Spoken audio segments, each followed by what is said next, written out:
aquí bastante tempo. Aquí ao meu carón Javi Mos, moi boas. Boas tardes, noites, todo o que sexa das redifusións que hai na... Exactamente, hai de todo. Ves como tes máis experiencia ti que a mí? Bueno. Eu creo que podrías presentar ti xa, Tú a piques de morrer xa, xa que vai relevándome. E dende Coruña xa nos escuita Marcus Fernández. Ai, moi boas noites, lambonciños. O señor que me está falando que Iago García Verdugo ou Carlos Calloso?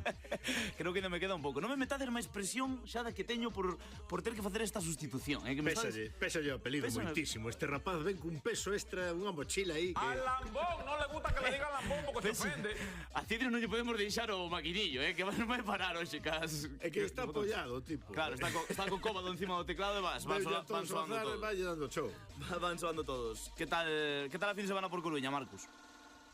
Ai, a fin de semana pasei en Melide, o sea que por a Coruña creo que moi ben. Bueno, por a Coruña entón non sabemos como foi. Sí. Escapa da Coruña, sabe que onde se empapa ben en Melide, na Coruña pasa fame. Este hombre de pasar. Todo no seu sitio en Melide, entón? Todo no seu sitio, o que pasa que, bueno, non hubo os fin de semana de moi bo tempo, que é o que ten, claro. O que teñen estes invernos que ven o temporada así de golpe, ven o frío de golpe, pero agora hai que facerse, ven agora inverno, na casiña estáse moi ben, xa vos lo garantizo. Ti tamén estuveche invernando, Javi? Eu, mira, que son pai, parece que son o típico pesado co de ter o fillo e tal, pero non dou tempo para descansar. Estou pensando que o mellor momento do día é de noite. Ollo. As 5, entre as 5 da mañá e as 7 da mañá é o meu día para ser persoa. Bueno, iso é importante, ter polo menos 2 ou 3 horiñas para descansar. Pois xa presentados Javi e Marcus, comezamos. Lambóns dixitais.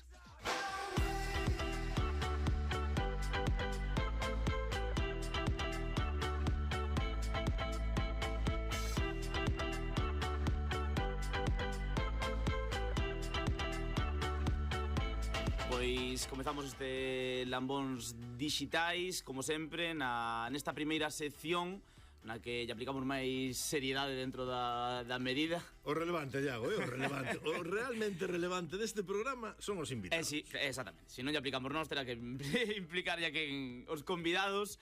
Hai un par de semanas conversamos con Javier Pereira do CITIC sobre o programa Talentos Inclusivos, no que participan nesta edición 15 centros escolares de toda Galicia. Pois entre os que queremos destacar o caso do IES Maximino Romero de Lema, de Baio, en Zas, xa que ali imparten docencia os nosos convidados de hoxe. Fina Paulos Lareo, boas, Fina, que tal?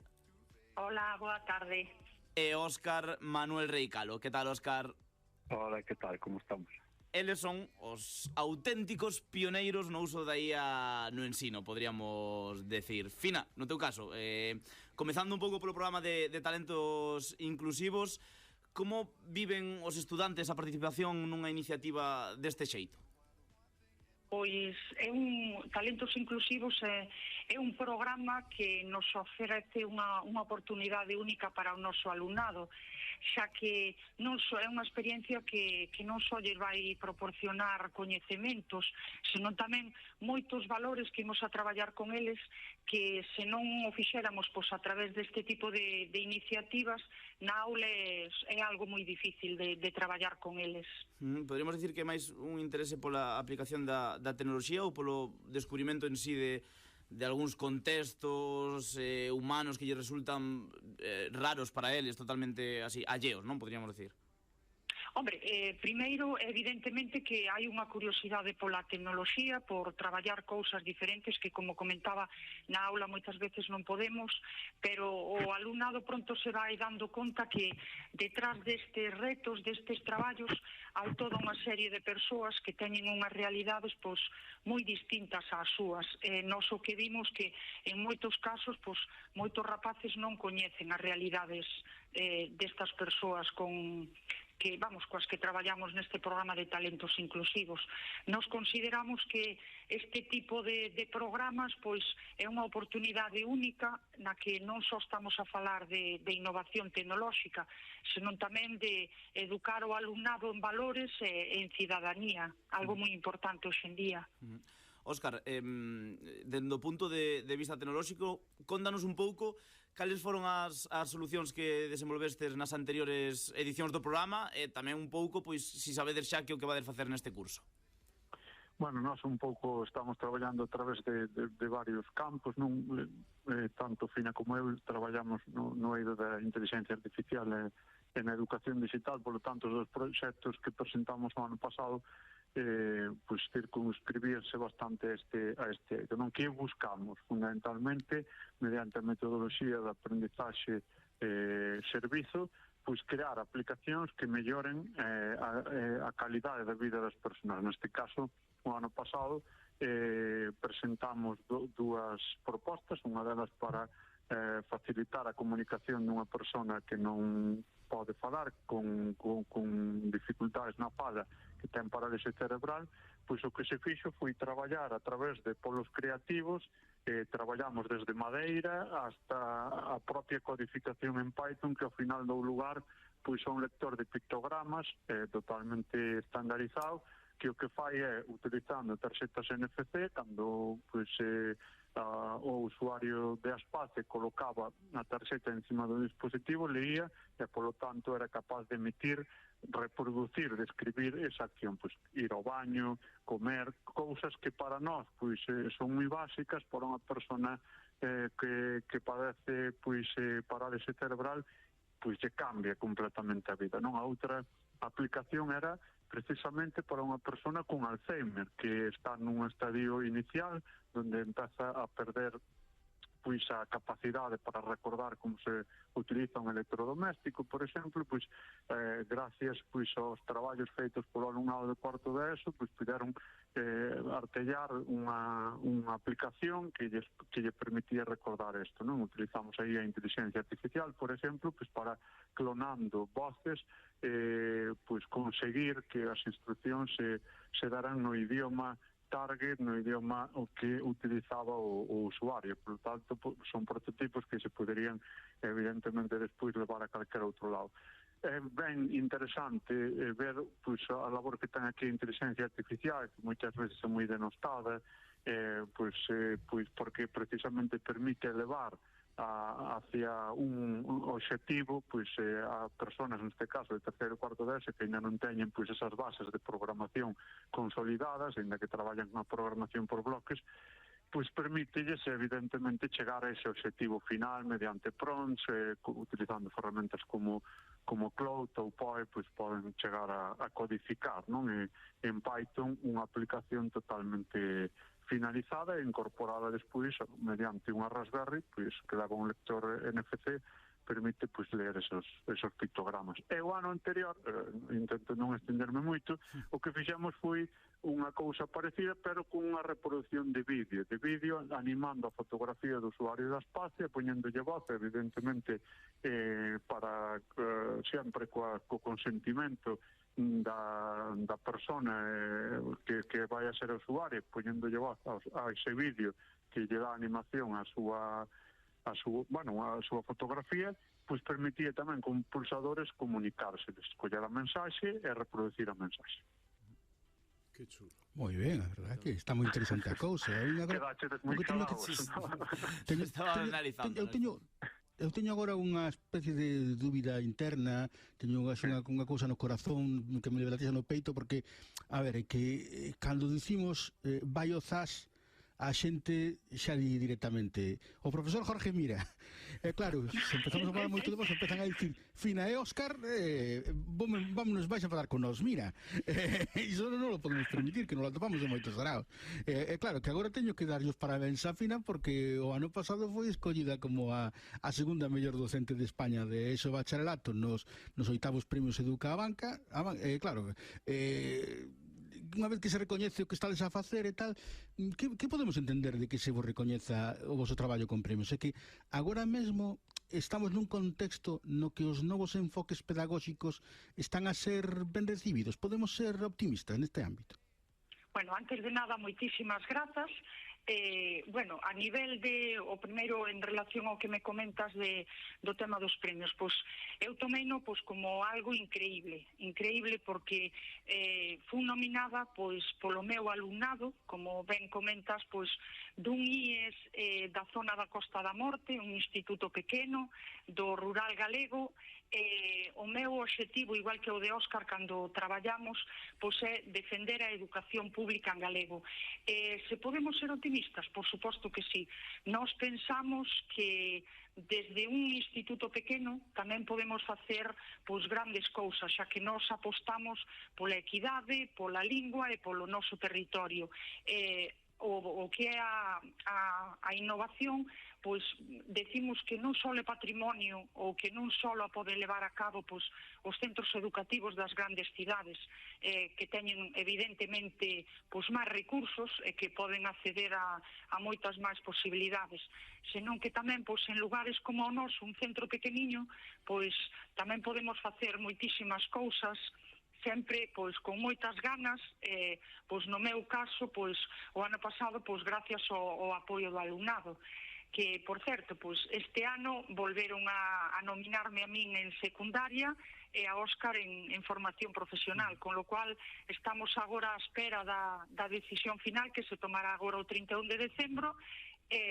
Bueno, ao mellor que chegamos a Jorge Mira os dous con un premio cada un, pero sí, é algo realmente maravilloso ver que o teu alumnado pois te nomina para... é un recoñecemento ao teu traballo, é algo realmente estupendo, porque estás facendo o que ti queres e ti ves que o teu alumnado responde, é algo realmente moi agradable. Sí, precisamente, xa que nos comentas eso de que agora sodes finalistas na nova edición dos premios, que se van a entregar en Compostela en xaneiro, pois queremos poñer aí a Óscar a responsabilidade de que nos anime, para que nos dé argumentos, para que nos anime a ir con pompóns a animarmos ali na entrega de premios, e que a ver se nos pode explicar un poquinho, ver que o que pensa, ver que o que fai que vos consideren vos docentes. É máis ben pola innovación educativa, polo impacto que ten o que ensinades nos vosos alumnos, ou é tamén en boa medida pola proxección social que teñen moitos deses traballos que realizades? Bueno, eu creo que hai que ter en conta varias cousas. Os que non coñecen moito como funcionan os premios Educa, o primeiro, eu que diría que é necesario, moi necesario, que existen este tipo de premios, porque de alguna maneira hai que recoñecer a labor docente, non? Que o faga, pois neste caso, unha entidade galega como é pois a Fundación Abanca, é totalmente de agradecer a través de Educa, pero isto é importante porque tamén marca un pouco a diferencia no resto de España. Entonces, unha vez que nomina o alumnado, hai un baremo totalmente obxectivo que está publicado e que di claramente que é o que de alguma maneira puntúa o que non puntúa. Que puntúa? Por suposto, as opinións que dan de ti o alumnado, pero eso é unha Recordo parte, cando porque papá estaba na cociña e mamá cociñaba a cantar. Neste último ano, no caso de Fina e meu, pois publicamos 2 libros educativos sobre a implantación da inteligencia artificial na aula, proxectos educativos levados a cabo, metodoloxías activas levadas a cabo na aula, falábamos de aprendizaxe e servizos, falábamos tamén do que é pois, o traballo por proxectos.